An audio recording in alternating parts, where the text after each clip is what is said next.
Assalamualaikum warahmatullahi wabarakatuh. Shalom, Om Swastiastu, Namo Buddhaya, Salam Kebajikan, Rahayu. Halo sahabat bahasa, kembali lagi di sini Arsa Sambo, edisi Ayo KKLP, dan kali ini bersama Lentera kita akan berbincang-bincang terkait salah satu kelompok kepakaran dan layanan profesional di Kantor Bahasa Provinsi Nusa Tenggara Barat, yakni KKLP Pemodernan dan Pelindungan atau Pelindungan dan Pemodernan disingkat LINMOD. Dan telah bersama kita pada siang hari ini Bapak Kasman M. Hum selaku Koordinator KKLP Pelindungan dan Pemodernan. Selamat siang Pak. Selamat siang Mbak Era. Tampan sekali Bapak. Alhamdulillah. Dengan apa itu Bapak namanya kalau di Sumbawa? Namanya. Sapu Ya, sapu asal Sumbawa. Wah, tampan kayaknya sekali. menantang gitu ya karena panjang. Iya. Gitu. Iya bener Pak. Jadi makin garang Bapak. Katanya garang. Udah walaupun sudah tua ya. Oh enggak, Ya, enggak ya. enggak tua lah. Jiwanya masih muda banget. Amin. Baik Bapak, apa kabarnya? Alhamdulillah baik. Alhamdulillah baik, sehat ya Pak ya. Sehat, alhamdulillah. Asam urat tidak kumat. Tidak. Oh, tahu aja. Alhamdulillah tidak Baik Pak kumat Kasman. Ya, apa saja kesibukannya hari ini Pak Ya, Kasman? alhamdulillah saya baru dari kantor wali kota Mataram. Kebetulan ada kerjasama antara wali kota dengan kantor bahasa dalam hal tata naskah dinas ya Tata Mbak naskah ya. Jadi dinas. kami dijadwalkan oleh kepala. Jadi kita diberi jadwal jadi untuk mendampingi ya dalam penyusunan tata naskah dinas Yeah. di pemerintah kota. Dan alhamdulillah kemarin juga saya baru pulang dari KSB dalam rangka itu juga tata naskah dinas. Kebetulan dengan Pak Tony kemarin saya diutus oleh kepala ke sana. Oke, wah sibuk sekali sahabat bahasa ya. Masuknya KKLP Pelindungan dan Pemodernan, tapi juga Iya. mengurus tata naskah dinas gitu ya Pak ya. Jadi memang saya awalnya itu memang masuk di sini kan bisa di semua tempat gitu ya Mbak ya. Bisa di pembinaan juga, bisa di pelindungan juga. Karena status saya saat itu peneliti. Kemudian setelah di dalam status menjadi peneliti saya mengikuti juga pelatihan penyuluh pada tahun 2007. Dan alhamdulillah sekitar tahun 2010 saya sudah menerima surat izin menyuluh gitu ya Mbak ya. Surat izin menyuluh bersama Pak Hartanto. Jadi kami berdua punya surat izin menyuluh.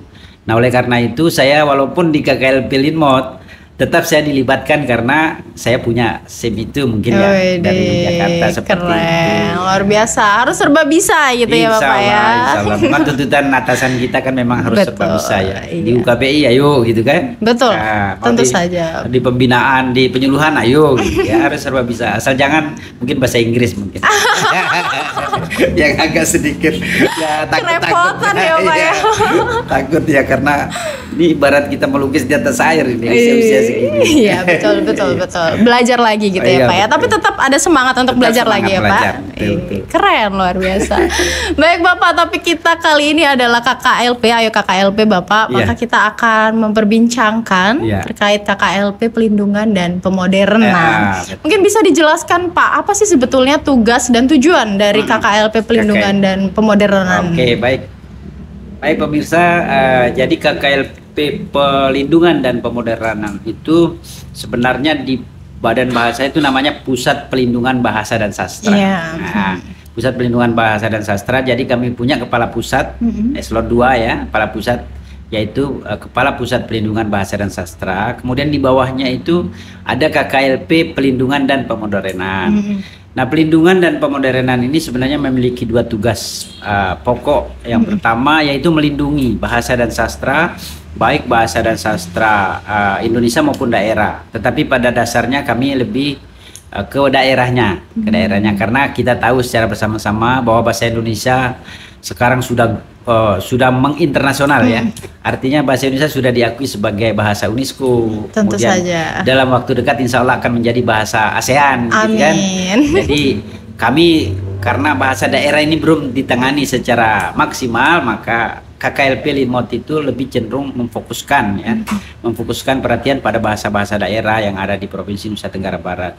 Nah, yang kedua selain melindungi itu juga kami melakukan proses pemodernan. Bagaimana kedua proses ini nanti mungkin akan saya jelaskan. Jadi kalau pelindungan itu beberapa cara Mbak, ada beberapa cara untuk melindungi. Yang pertama sebelum kita melakukan misalnya penyusunan tata bahasa baku suatu daerah, terlebih dahulu kami sudah melakukan proses pemetaan bahasa di NTB, seluruh NTB. Jadi pada tahun 2006 saya dan teman-teman sudah melakukan proses pemetaan seluruh bahasa yang ada di NTB, dan kami temukan ada 11 bahasa daerah. Nah, ini salah satu bagian dari pelindungan. Ada 11 bahasa daerah, namun ada 3 bahasa mayoritas atau bahasa pribumi ya, yaitu Sasak, Samawa, Bojo. Nah, bahasa-bahasa yang lain kami sebut sebagai bahasa pendatang.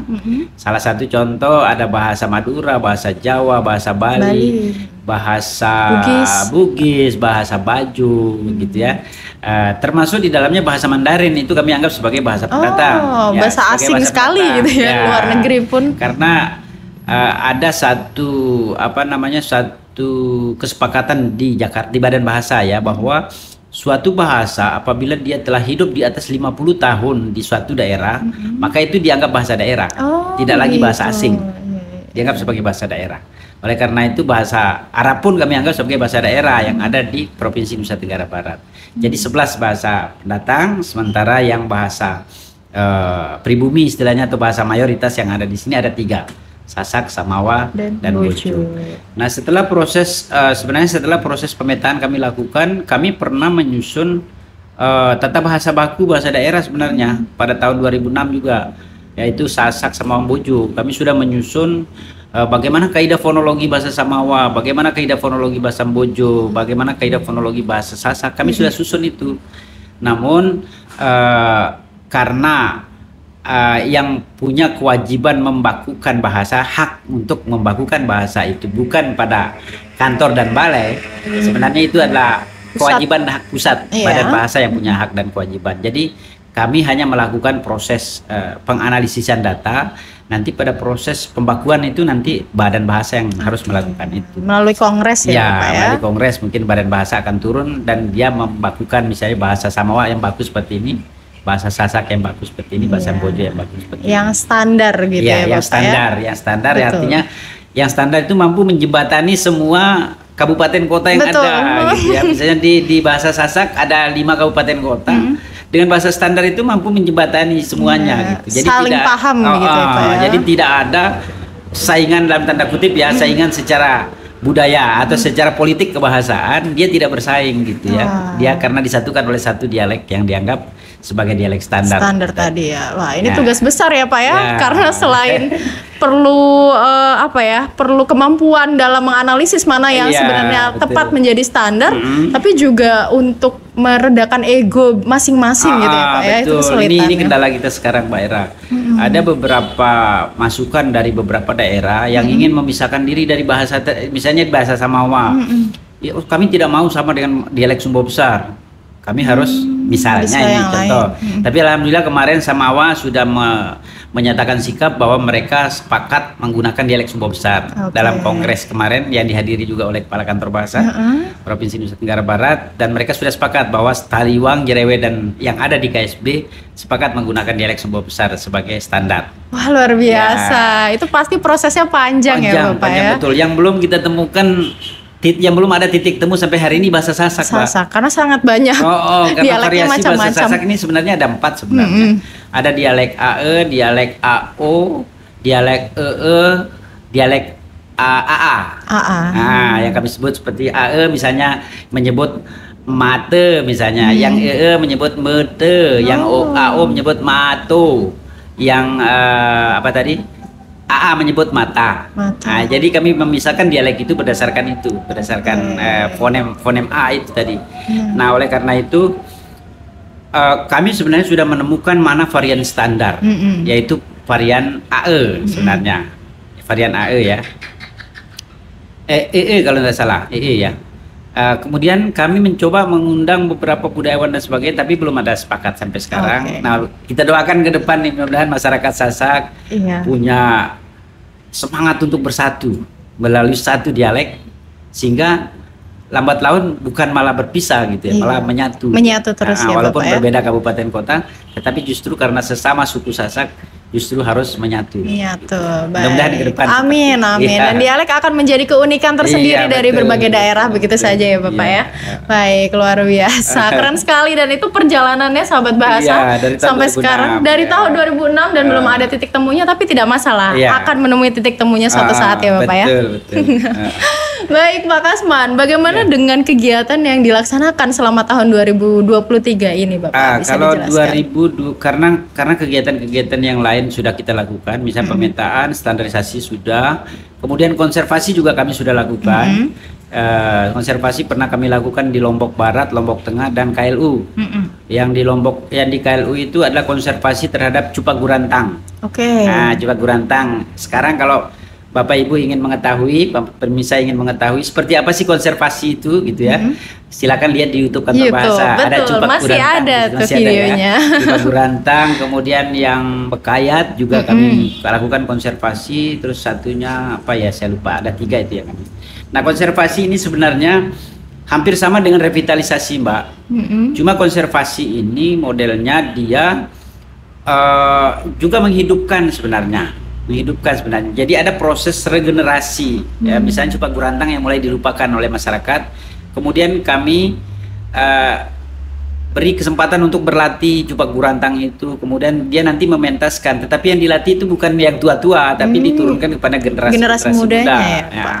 supaya ini terus turun sampai ke bawah gitu ya. Nanti yang muda ini nurunkan ke anak cucunya berikutnya dan seterusnya. Seperti itulah konservasi. Ya. Nah, kemudian tahun 2023 kami sudah melakukan revitalisasi. Jadi Proses di revitalisasi. KKLP Pemodernan itu tahun 2002 ada 2 kegiatan, yaitu proses revitalisasi dan pemodernan sastra. Lalu di tahun 2023 kami hanya melakukan proses revitalisasi. Fokus ke situ ya Bapak ya. Revitalisasi. Nah, revitalisasi itu apa? Revitalisasi itu adalah menghidupkan kembali bahasa dan sastra daerah. Ya, dalam hal ini bahasa Sasak sama Bojo yang terlihat sudah mulai ditinggalkan oleh penuturnya nih, Mbak Era. Terlihat mulai dituturkan. Memang kalau kita lihat sepintas ya, masa sih bahasa Samawa mau punah gitu ya. Iya, kelihatannya masih banyak tuh masa bahasa penuturnya. Sasak mau punah gitu ya. Masa bahasa Bojo mau punah. Tetapi berdasarkan analisis yang kami lakukan, jadi sebelum kami lakukan revitalisasi, sudah kami lakukan proses analisis vitalitas. Berdasarkan hasil analisis vitalitas bahasa sastra Sasak sama Bojo yang kami lakukan, dia mulai berada pada bergeser, Mbak. Mulai ditinggalkan oleh penuturnya. Artinya apa?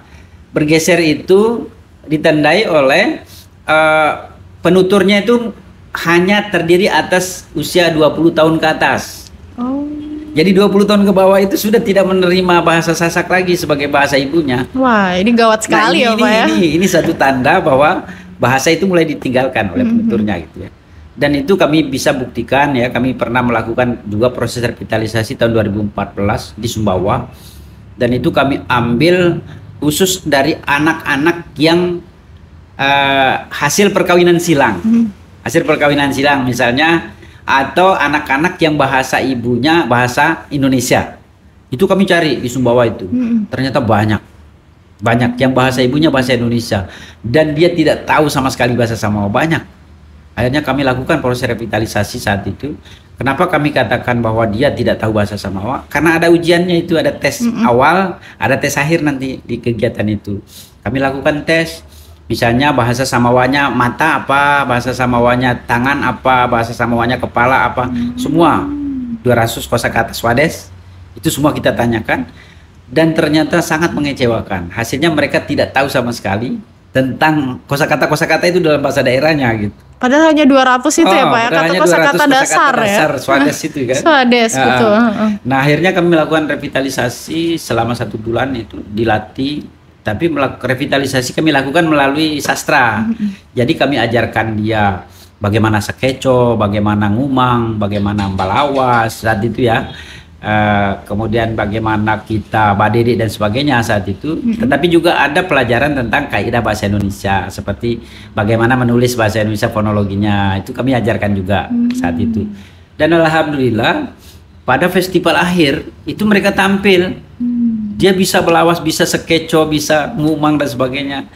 Dan ketika saya pulang ke Sumbawa, saya tanya bagaimana bahasa yang digunakan sama ini si A. di rumahnya. Alhamdulillah Pak, dia sudah menggunakan bahasa Samawa. Alhamdulillah. Gitu. Nah, jadi Otomatis itu dampaknya revitalisasi ada ya, Pak ya. itu revitalisasi. Namun pada tahun 2022 revitalisasi ini kan menjadi salah satu episode dalam kurikulum Merdeka Belajar. Episode 17 ya Mbak Era ya. Episode 17 akhirnya NTB juga ikut melakukan revitalisasi terhadap 3 bahasa daerah. Terhadap 3 bahasa daerah, dan tahun ini juga kami melakukan proses revitalisasi. Nah, cuman tahun 2022 di samping revitalisasi ada pemodernan sastra. Nah, mungkin bertanya-tanya, ya apa sih pemodernan sastra gitu ya.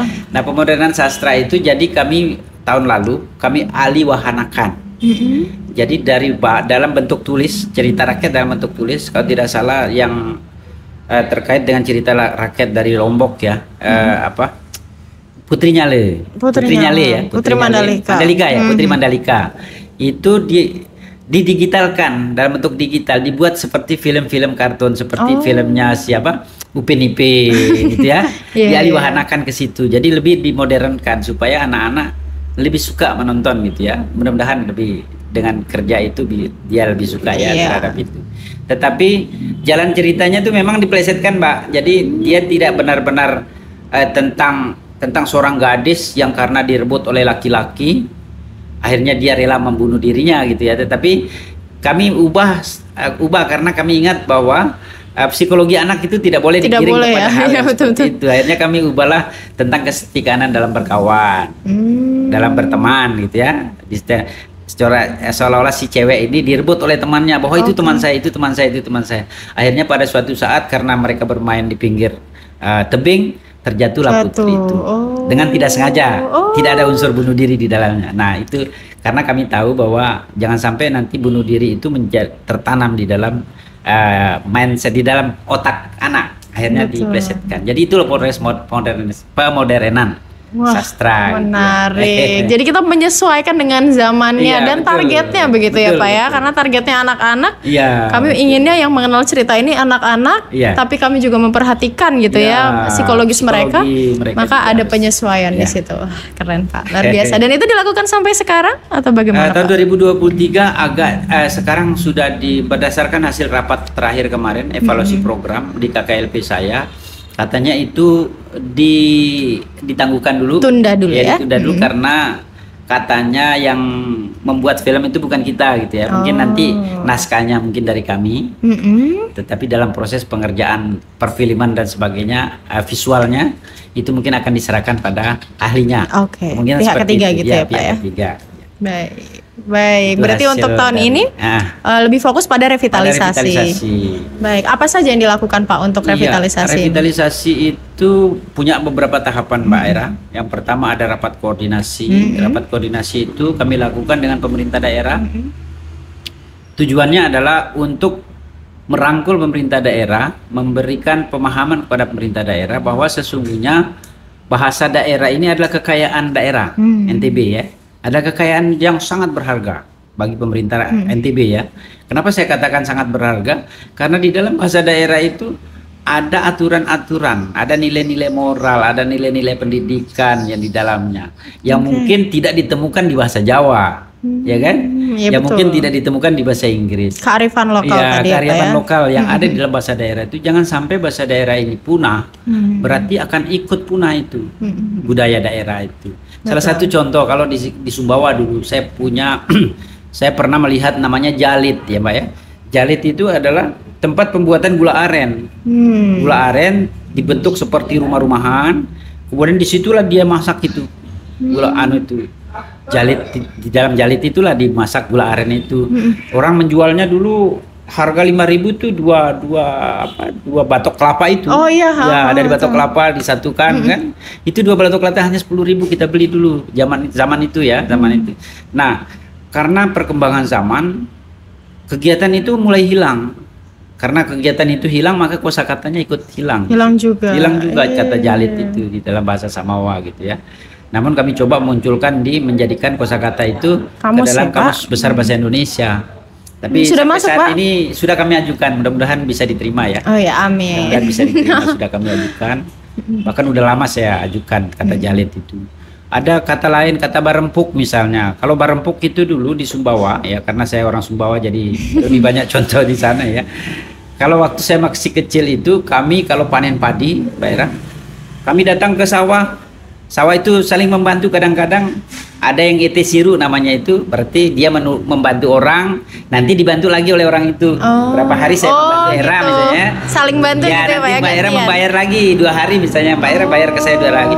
Tetapi di samping ada yang bantu seperti itu, ada istilah ngayu. Ngayu itu adalah datang semaunya, mau datang jam 10 kah, mau datang jam 11 kah, ngayu, tetapi ikut membantu bekerja di situ di sawah, ikut ya menikmati hidangan juga di situ gitu ya, ngayu dan sebagainya.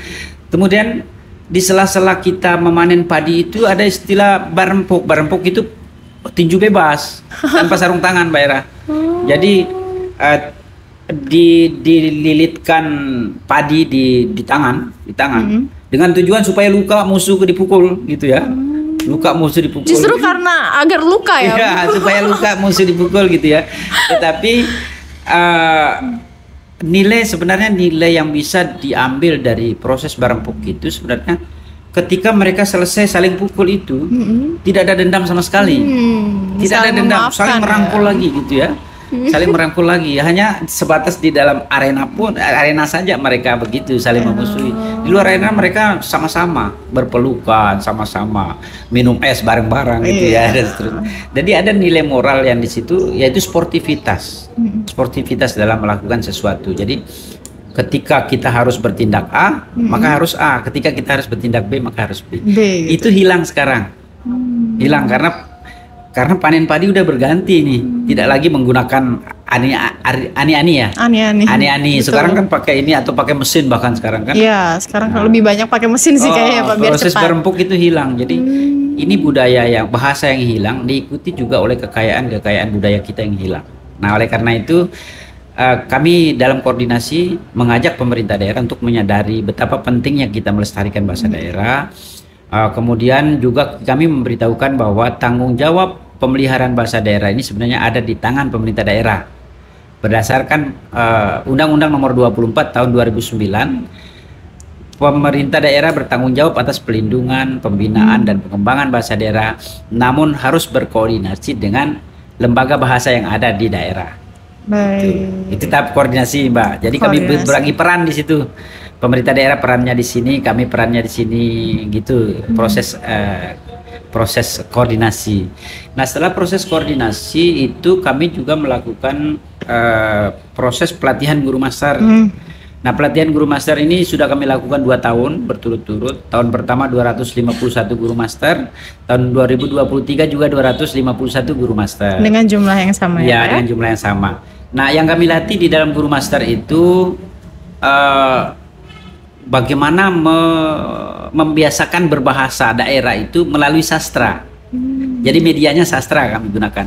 Jadi tidak ada pelajaran misalnya ejaan bahasa Sasak, tidak ada. Dan itu membosankan Ya, sebetulnya, karena Pak, itu ya? membosankan. Jadi kami memikirkan juga bahwa ini kurikulum merdeka, jadi kita membawa yang lebih kontekstual ya, proses pembelajaran lebih kontekstual.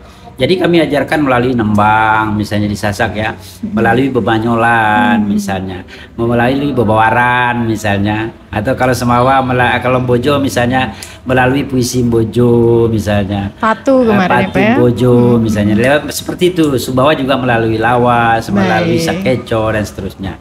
Dengan tidak sadar siswa itu akan tahu kosakata itu. Tentu saja. Nah, jadi kalau tahun ini kami ada 7 mata lomba, Pak. Kalau tahun lalu 5 gitu ya. Tahun ini kami tambah lagi menjadi 7. Jadi ada 7 kali 3 21 mata lomba jadinya.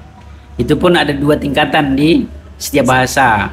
SD ada dan SD, ada SMP gitu ya. 21 kali 2 berarti 42. 21 kali 42 orang per bahasa. Kali kan 3 bahasa. Iya. Jadi 251 guru master itu kami harapkan dengan bekal yang dimiliki hasil dari proses pelatihan, kami harapkan dia mampu mengimbaskan kepada siswa-siswanya paling tidak ya. Apalagi dia bisa mengimbaskan kepada sesama guru ya gitu ya. Sesama guru atau di dalam MGMP-nya atau di dalam kalau SD itu KKG-nya gitu ya. Mengajarkan kepada siswa teman-teman gurunya. Tetapi minimal kami berharap bahwa dari satu guru master bisa mengajarkan satu kelas saja. Itu saja sudah Itu terimbas sudah luar banyak ya, biasa Pak, ya? hasilnya. Bayangkan kalau satu kelas misalnya siswanya ada 40 gitu kan. 40 kali 251 orang Iya. guru master. Betul. Kalau tahun 2023 kalikan 502 guru master. Betul juga banyak ya Oh. Pak ya, 1000 lebih ya Sudah Pak ya. 1000 lebih Mbak. Jadi itu dasar berpikir kami ya. 10.000 bahkan. Kan 10.000 kan. Ya, jadi kalau kita analogikan satu kelas saja diajar oleh satu guru itu sudah 10 ribuan orang siswa yang teribaskan ya, teribaskan. Nah, kemudian setelah nanti pelatihan guru master, kami juga ada proses pengimbasan. Nah, itu pengimbasan oleh guru master kepada siswa, kepada rekan-rekan guru dan seterusnya. Setelah itu kami ada proses pemantauan. Jadi kami pantau hasil pengimbasan ini. Kami pantau apakah betul dilakukan gitu ya. Karena tuntutan dari Badan Bahasa juga itu data ini harus real, tidak boleh dikarang-karang gitu ya. Jadi kami harus memantau mereka betul tidak melakukan kegiatan itu, kegiatan pengimbasan itu. Dan alhamdulillah 2 tahun ini sudah ada beberapa bahasa yang menunjukkan kemajuan. Yang pertama yang maju itu Lombok Timur, dia langsung meluncurkan kurikulum bahasa daerah Luar biasa. pada tahun 2022, diikuti oleh Dompu, oleh Kota Bima atau Dompu kemarin tuh ya, diikuti oleh Kota Bima kalau nggak salah.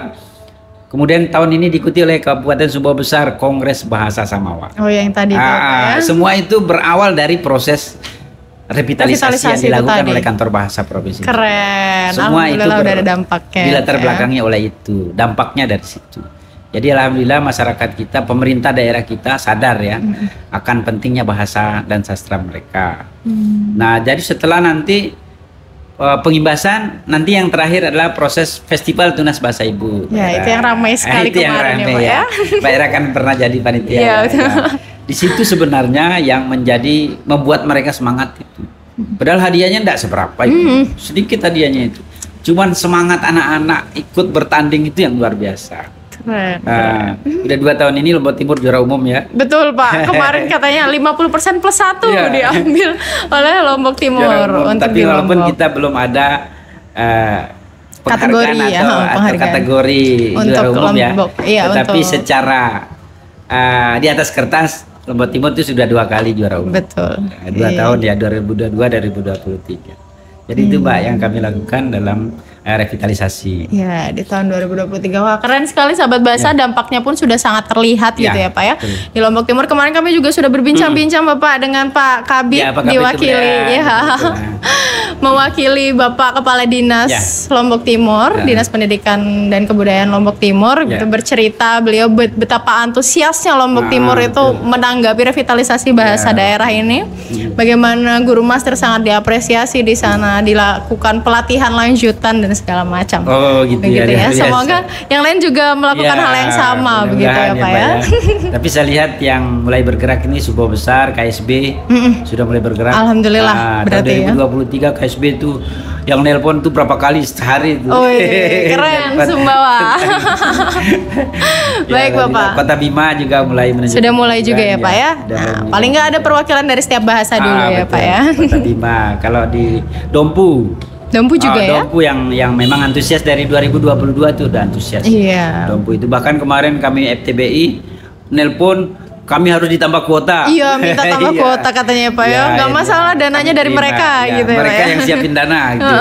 Yang penting kami bisa ikut masuk di situ. Ya, akhirnya kami terima, Mbak. Kami Oke. terima karena kami menghargai antusiasnya kan. Betul. Antusiasnya dia rela tidak mendapatkan apa-apa dari kita, biaya sendiri, makannya biaya sendiri, kudapan segala macam biaya sendiri, asal mereka bisa ikut rame-rame di FTBI. FTBI. Wah, antusiasme seperti itu yang kami Luar harapkan biasa. gitu ya Pak ya. Itu luar biasa yang kami harapkan. Ya baik Bapak. Tentunya tadi kita sudah melihat begitu ya bagaimana dampak baik itu sudah dirasakan gitu ya. betul. Pastinya ada kendala-kendala yang dihadapi. Tidak hanya hal-hal baik yang dituai gitu ya, tapi Betul. juga melihat kenyataan pahit gitu ya Pak. Ada kendala nih itu. Adakah kendala Pak selama perjalanan Sebenarnya kendala revitalisasi? banyak Mbak ya, terutama dari sisi anggaran. Terus terang saja 2023 anggaran kami dikurangi dari 2,1 kalau tidak salah menjadi 1,5 Mbak. Jauh kan? 2,1 apa 2,5 menjadi 1,5. 1M-nya hilang gitu ya. Oleh karena itu kami dari langkah awal sudah terseok-seok nih Mbak. Dari rapat koordinasi biasanya kami lakukan secara luring. Kami undang pejabat-pejabat ke Mataram. Tahun 2023 dengan sangat terpaksa kami melakukannya melalui daring. Ya kan? Karena yang namanya satu program mau tidak mau harus dilakukan. Jadi ada permasalahan, kita harus mencari solusi bagaimana sih supaya keluar dari masalah ini kan? Seperti itu. Akhirnya kami berkoordinasi dengan pemerintah daerah bahwa anggaran kami terbatas dan sebagainya, terpaksa kita lakukan melalui daring. Walaupun hasilnya memang daring dan luring ini pasti beda, Mbak. Pasti beda gitu ya. Artinya ya kualitas mungkin lebih bagus yang 2022 luring, yang luring ya. Kami sempat mengundang kepala dinas seluruh kabupaten kota, kemudian kabid kebudayaan seluruh kabupaten kota hadir pada 2022. Tahun 2023 itu hadir hanya sebagian melalui Zoom. Jadi memang ada yang apa istilahnya yang harus luring ya, bapak-bapak kita, pejabat-pejabat kita yang agak sulit gitu ya kalau daring mereka. Kalau daring agak susah mungkin dalam memahami, dalam memberi mendengarkan ya, mungkin lebih enak ketemu langsung mungkin seperti itu ya. Jadi kendala seperti itu Mbak Ira, jadi kami melakukan proses daring, termasuk pemantauan juga kami daring gitu ya. Bagaimana cara kami melakukan proses pemantauan daring? Kami sebar angket Mbak, kami sebar angket ke guru-guru master gitu ya. Jadi guru-guru master menghitung berapa siswa yang diimbaskan, berapa guru yang diimbaskan, nanti mereka melaporkan kepada kami. Jadi tidak bisa langsung kami lihat. Kalau seperti tahun 2022 saya sempat ke Bima ya, memantau di sana. Kita bisa melihat antusiasnya, kita bisa memvideokan langsung. Ke Sumbawa juga tahun lalu, mereka antusias sekali. Kami hadir di situ. 3 hari kegiatan, 3 hari kami hadir di situ dan kami menyaksikan semangat orang-orang secara langsung. Nah 2023 itu tidak bisa dilakukan karena kendala anggaran tadi. Jadi terpaksa kami melakukan proses pemantauan melalui penyebaran angket. Ya. Tapi tentu saja tidak mengurangi antusiasmenya ya Pak ya. Tentu, hasilnya luar biasa tetap ya Pak ya. Tetap insya Allah, tetap masyarakat semakin antusias. Amin. Perlindungan bahasa dan sastra mereka. Baik. Untuk antisipasinya bagaimana Pak? Apa yang akan dilakukan di tahun 2024 nih kira-kira dengan kendala yang semacam itu begitu? Apa Pak? 2024 ini memang sebenarnya ini di perencanaan sebenarnya Mbak. Jadi Ibu Kepala kemarin sudah menekankan kepada kami, pada saya, koordinator KKLV, bahwa saya harus memberikan penjelasan yang sejelas-jelasnya kepada perencana. Kebutuhannya apa dalam KKLV itu ya. Itu yang kami lakukan. Jadi kami melakukan pendampingan terhadap perencana, bahwa ini kegiatan ini membutuhkan ini. Berapa orang dibutuhkan sekian, anggarannya sekian. Jadi itu salah satu cara supaya tahun 2024 tidak seperti 2023 tidak terjadi lagi ya Pak ya kan? Karena sebenarnya kesalahan itu hanya pada perencanaan sebenarnya. Kalau mungkin badan bahasa anggaran punya badan bahasa ya, kan. Cuman kami yang mengajukan anggaran itu yang mungkin ada miss sedikit gitu ya Pak ya. Kurang kuat mungkin argumennya mungkin dalam mengajukan ya. Jadi gugur dia, tidak bisa mencapai apa yang kita inginkan. Baik Pak. Untuk programnya Bapak, apa sih yang akan dilakukan oleh KKLP Linmot ini di tahun 2024? Apakah dengan desain yang sama atau bagaimana Pak? Jadi kalau pelindungan memang tetap akan dilakukan revitalisasi Mbak Ira. Revitalisasi, kemudian pemodernan juga mungkin akan dilakukan, tetapi tidak lagi kita yang membuat videonya. Siap. Kita hanya menyiapkan naskah, kita serahkan kepada pihak ketiga untuk kemungkinan seperti itu, karena kemarin hasil rapat dengan badan bahasa, dengan kapus pelindungan, kapus Banglin, dan juga saya sempat mengajukan kepada di dalam rapat itu bahwa 2024 itu kita melakukan desiminasi hasil pemetaan bahasa dan sastra. Kembali lagi di sana ya Pak ya. Dan alhamdulillah mereka dari Sekretariat Badan Bahasa menanggapi dengan positif, akan dipertimbangkan katanya 2024 bahwa memang perlu desiminasi hasil pemetaan. Karena apa? Karena hasil pemetaan yang kita lakukan ini, kita hasilkan ada 11 bahasa daerah, belum tentu semua orang NTB tahu, ya kan? Jadi disosialisasikan gitu ya Pak. Bahkan di Lombok, yang di Pulau Lombok ini, bahasa Sasak itu sepengetahuan mereka itu ada dialek meno-meni, ngetung-ngetik, kuto-kuti dan sebagainya gitu ya. Tetapi mereka belum tahu bahwa ada penelitian terbaru yang kami lakukan oleh Badan Bahasa, Kantor Bahasa gitu ya, terbaru.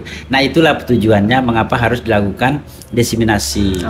Diseminasi itu mungkin bisa seperti revitalisasi, kita mengundang masyarakat, kita mengundang guru, kita mengundang komunitas, budayawan, sastrawan, semua kita libatkan dalam proses itu agar justru mereka, oh ternyata kan di Lombok ini kan antara kampung satu dan kampung lain ini beda dialek nih Mbak Era. Mereka masyarakat menganggap beda bahasa, padahal beda desa aja udah beda gitu ya Pak ya. Mereka menganggap bahwa bahasa saya beda dengan bahasa, padahal sebenarnya dialek saja yang berbeda. Nah, oleh karena itu ketika kita undang mereka ke acara diseminasi, oh ternyata saya dialek ini ya, gitu ya.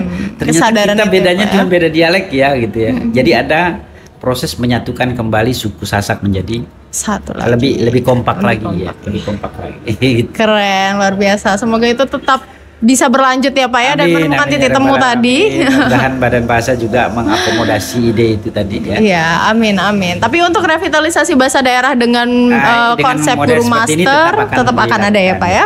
Ya, ditunggu sahabat bahasa yang sudah antusias nih menunggu lomba-lombanya ya Pak ya.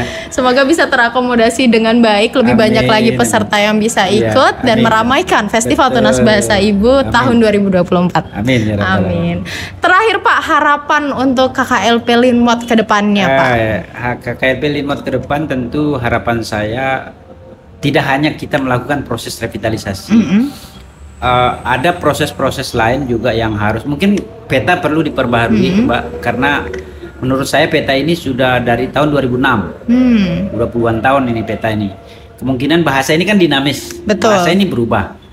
Dia karena salah satu sifat bahasa itu dinamis, jadi kemungkinan sudah berubah nih. Kemungkinan sudah berubah. Yang tadinya beda bisa jadi sudah menyatu. Sudah sama. Yang tadinya nyatu juga bisa jadi sudah beda berpisah, lagi gitu ya. gitu Jadi ya, perlu sebenarnya, karena juga di masyarakat itu ada juga desas-desus orang menganggap dirinya berbeda bahasa, gitu ya. Berbeda bahasa tentu ke depan menurut saya ini perlu dilakukan proses pembaharuan ya, pembaharuan peta. Pembaruan peta gitu ya. Di samping juga langsung didiseminasikan hasil pemetaan itu supaya masyarakat juga paham bahwa itu kami sesungguhnya bersama bahasa. Seperti di kampung saya mereka menganggap dirinya beda bahasa. Padahal itu sebenarnya merupakan dialek Tongo, sub dialek Klebangkar gitu ya. Nah, kami beda bahasa. Memang kalau dilihat sepintas jauh memang bedanya. Cuman ketika saya teliti tahun 2003 masih saya belum PNS saat itu, saya pernah meneliti bahasa itu, dan kosakatanya itu sama dengan kosakata yang ada di Tongo ini. Bahasa saya itu sama dengan yang ada di Tongo. Oke, sebetulnya sama. Mungkin cuma aksen-aksennya aja yang berubah. Aksennya memang berbeda-beda, fonologi ya misalnya. Fonologi. Misalnya kalau orang Tongo bilang baha kongka, kalau Bangkar mengatakan baha lakuka. Beda sedikit kan? Iya. Kalau orang Sumba besar bawa lakuta. Sedikit bedanya kan? Bawa lakuta, baha kongka, baha lakuka. Iya, betul. Sama itu kan? Iya, dan jelas ada kesamaannya di situ. Jelas ada kesamaan. Nah, oleh karena itu kayaknya ini perlu dilakukan diseminasi itu tadi yang pertama, yang kedua mungkin pembaharuan juga perlu kita lakukan. Gitu ya, pembaharuan. Bahkan yang berikutnya mungkin kita perlu mendampingi proses standarisasi bahasa daerah ini. Standarisasi bahasa daerah. Karena apa? Karena memang tanggung jawab standarisasi bahasa daerah ada di tangan pemerintah daerah, tapi tidak boleh lepas dari pantauan kantor bahasa. Karena lembaga bahasa yang ada, lembaga pemerintah yang ada menangani bahasa di NTB itu satu-satunya adalah kantor bahasa Provinsi Nusa Tenggara Barat. Dan mungkin kita bisa melihat dari kacamata luar gitu ya, kita peneliti begitu ya. Maksudnya kita bisa melihat dengan sudut pandang yang berbeda gitu, dan bisa menyatukan itu semua. Wah, keren, luar biasa Pak, tugas berat. Tapi semoga sehat terus untuk bisa mengawal Linmot gitu ya Pak ya. Semoga juga ada bala bantuan teman-teman baru mungkin nanti. Yang antusias juga untuk melakukan proses revitalisasi, kemudian penentuan kembali vitalitasnya bagaimana agar semuanya berjalan lancar sahabat bahasa, dan bahasa kita akan terus terlindungi dan termodernkan gitu ya Pak ya. Baik, terima kasih Pak Kasman. Baik, sama-sama. Semoga bisa berbincang-bincang di tahun berikutnya Amin, dengan ya Rabbal kebaruan lagi, Amin. inovasi-inovasi dan prestasi-prestasi tentunya, tentunya, ya ya. dari KKLP Linmot. Baik. Baik, sahabat bahasa, itu tadi bincang-bincang bersama dengan Pak Kasman M. Hum selaku koordinator KKLP Pelindungan dan Pemodernan. Sahabat bahasa, terus saksikan Siniar Sasambo dalam video YouTube Kantor Bahasa Provinsi Nusa Tenggara Barat maupun melalui Spotify Siniar Sasambo. Sampai ketemu di Siniar Sasambo berikutnya. Wassalamualaikum warahmatullahi wabarakatuh. Shalom. Waalaikumsalam. Om Swastiastu, Namo Buddhaya, salam kebajikan, Om Shanti Santi Om.